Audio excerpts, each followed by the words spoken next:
Do you know what's the number one thing quietly destroying your chances of building wealth in Australia? No, it's not your rent, it's not your Netflix subscription, it's not even your daily takeaway coffee. It's your car. More specifically, buying a brand new car with borrowed money.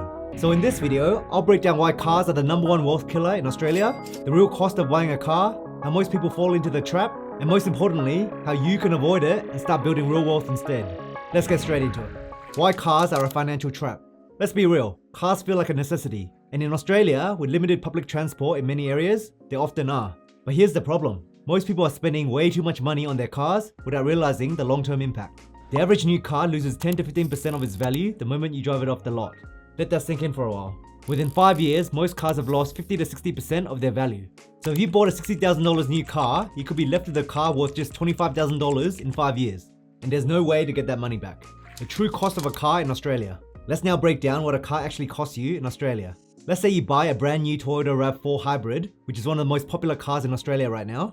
Here's what it really costs over 5 years. Purchase price, $55,000 drive away. Loan interest, let's say 5 years at 7%, which is $11,000. Depreciation, $28,000. Insurance, $1,600 per year, which is $8,000 over 5 years. Registration plus CTP, $1,200 per year, which is $6,000. Servicing and repairs, $1,000 per year, so $5,000 over 5 years. Fuel or charging, $1,500 per year, which is $7,500. So the total 5-year cost is $112,500.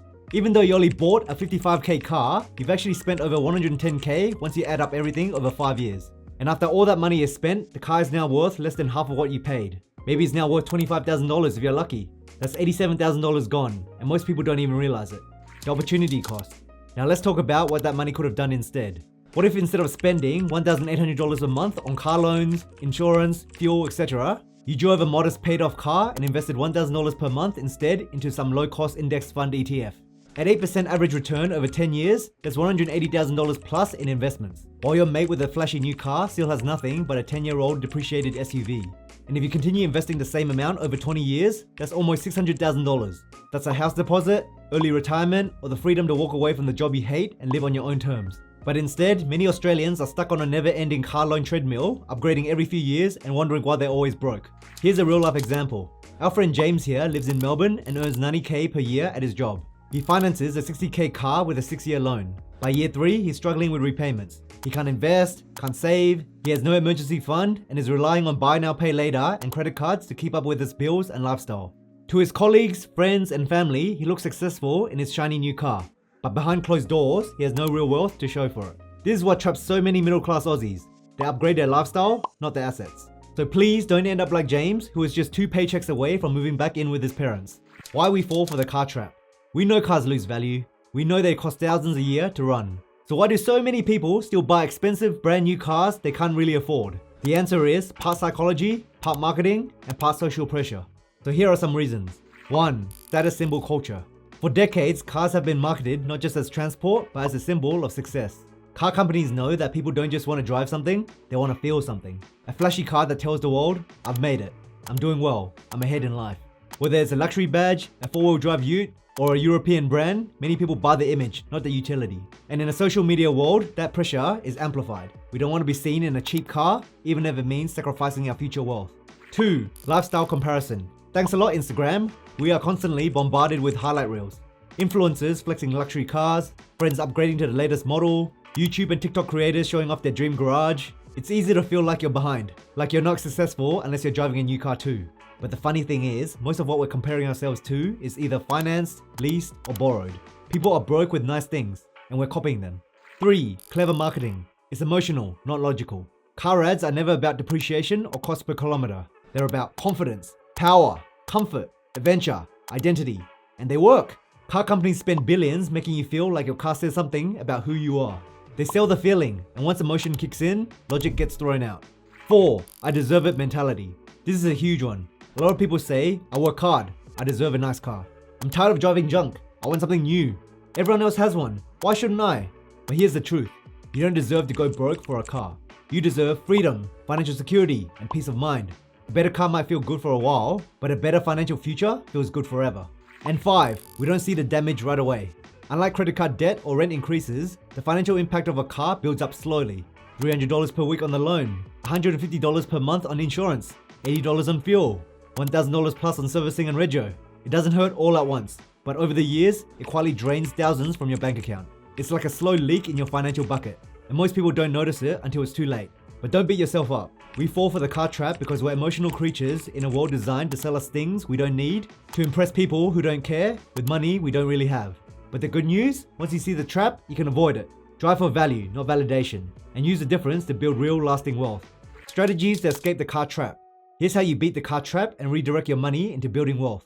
1. Buy used, so 2 to 4 years old. The biggest depreciation hit happens in the first few years of ownership. A new car can lose up to 20 to 30% of its value in the first year alone and 50% by year 5. By buying used, you let someone else take that hit and you get a better deal. For example, the current Toyota RAV4 Hybrid costs around $55,000 brand new.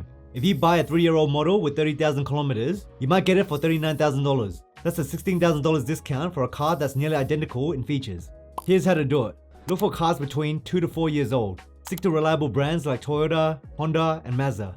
Always check service history, PPSR, and do a pre-purchase inspection. Consider ex-demo vehicles for near new with warranty. 2. Pay cash or keep loan term short, so 3 to 4 years max. Long-term loans like 5 to 7 years seem affordable monthly, but you pay way more interest over time and risk going upside down, which is owing more than the car is worth. Shorter term loans force you to borrow less and pay it off faster. For example, a $45,000 loan at 7% over 6 years is $57,600 total cost. The same loan over 3 years is $49,500 total cost. That's an $8,000 difference just from reducing the loan term. Here's how to do it.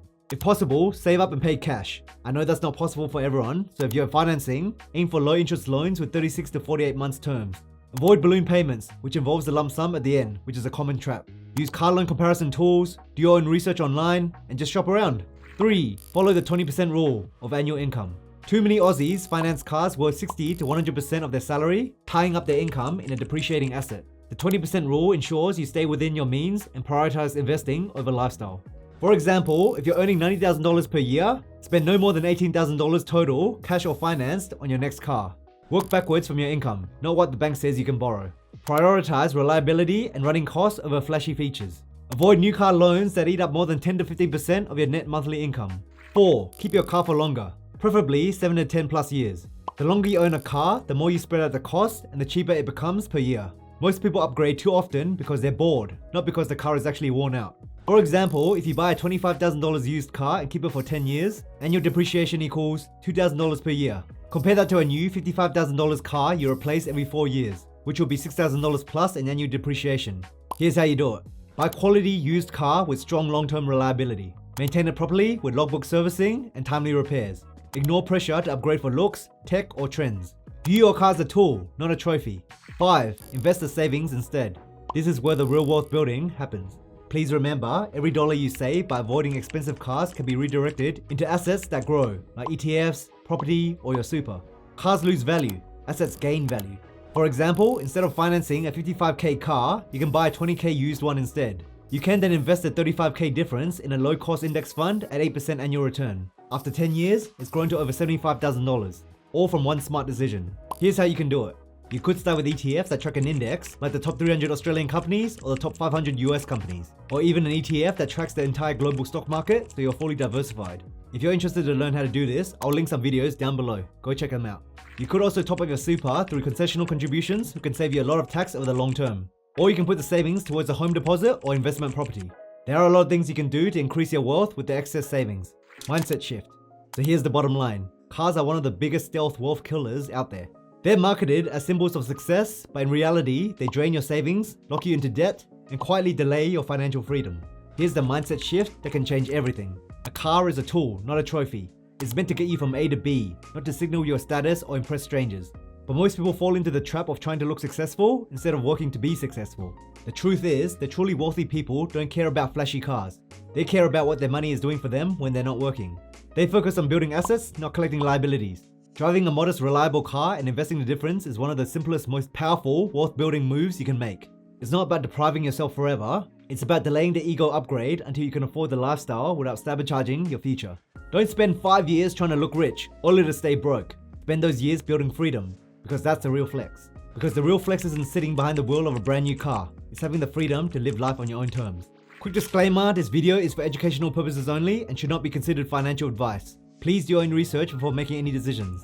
If you need financial advice, please go see a professional. By the way, if you're enjoying this video and made it this far, comment the word wheels down below so I know who you are. And if you're new around here, what are you waiting for, mate? Hit the subscribe button and join this awesome community of like-minded people. Also, please consider signing up for my free newsletter, Aussie Money Club, where once a week I'll send you some money tips, major news in the market, or any cool updates from me. And if you want to learn more about ETFs so you can start investing this year, check out this video on screen where I'll show you a beginner's guide on how ETFs work and how to invest in them in Australia. And as always, thank you for watching, I appreciate you, and I'll see you in the next video.